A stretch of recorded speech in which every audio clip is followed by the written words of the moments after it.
Good afternoon. We are bringing you breaking news from southern Kaduna, where terror has once again visited communities that have known far too much bloodshed.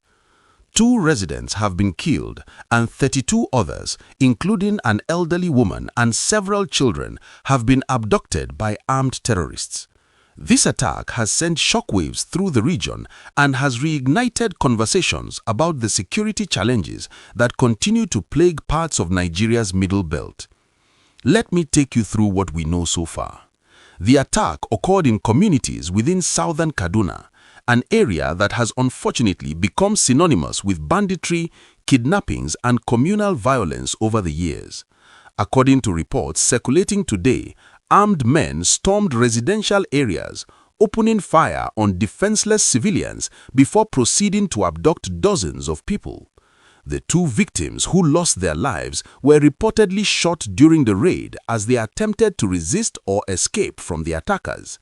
Their identities have not been fully disclosed to the public as authorities work to notify their families, but sources close to the communities describe them as ordinary residents who were simply going about their daily lives when tragedy struck.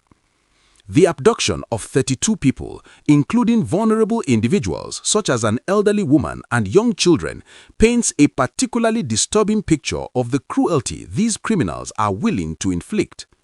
Imagine the terror of being ripped from your home in the dead of night, separated from loved ones, and taken to an unknown location by armed men whose intentions are anything but noble. For the families left behind, the anguish is unimaginable. They are now faced with the agonizing wait for news about their relatives, hoping and praying that they will return home safely. Southern Kaduna has been a flashpoint for violence for many years now. The region has witnessed countless attacks attributed to various groups, including bandits, kidnappers, and armed herders. These attacks have resulted in the loss of hundreds of lives and the displacement of thousands of residents. Despite numerous government interventions, military operations, and promises of improved security, the cycle of violence continues to repeat itself. Communities in the area live in constant fear, never quite knowing when the next attack will come or who will be the next victim. The fact that children were among those abducted in this latest attack is particularly heartbreaking. These young ones, who should be focused on their education and enjoying their childhood, are now caught up in a nightmare that no child should ever have to experience. The psychological trauma that comes from such an ordeal can last a lifetime, affecting not just the victims but entire communities. And let us not forget the elderly woman who was taken. At an age when she should be surrounded by family, enjoying her twilight years in peace, she is instead in the hands of criminals who see her only as a bargaining chip or a source of ransom money. Speaking of ransom, this is often the end game for kidnappers operating in these areas.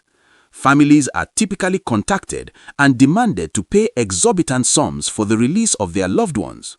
For many rural communities in southern Kaduna, where poverty is already a significant challenge, raising such funds is nearly impossible. Some families are forced to sell their land, livestock, or whatever assets they have just to secure the release of a single family member.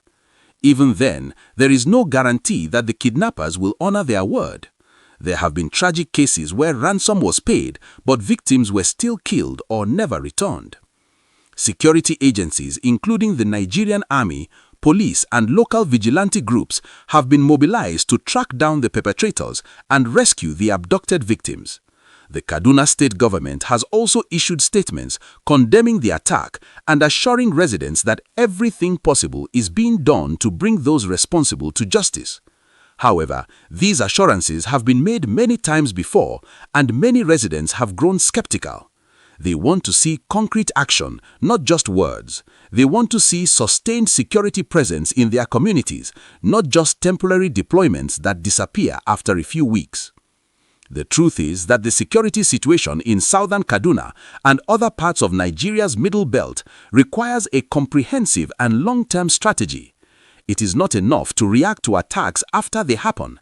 There must be proactive measures, including intelligence gathering, community policing, and addressing some of the underlying issues that fuel these conflicts, such as competition over resources, ethnic tensions, and poverty. Additionally, there needs to be better coordination between different security agencies and between the federal and state governments. If you are finding this report informative and you want to stay updated on critical news stories like this, please take a moment to subscribe to the channel and hit the notification bell so you never miss an update. Your support helps us continue bringing you the news that matters. For the families of those killed and abducted, the coming days will be filled with grief and anxiety. They will be looking to the authorities for swift action, for answers, and for justice. The broader Nigerian public will also be watching closely, as this attack is not an isolated incident but a part of a larger pattern of insecurity that has affected countless communities across the country.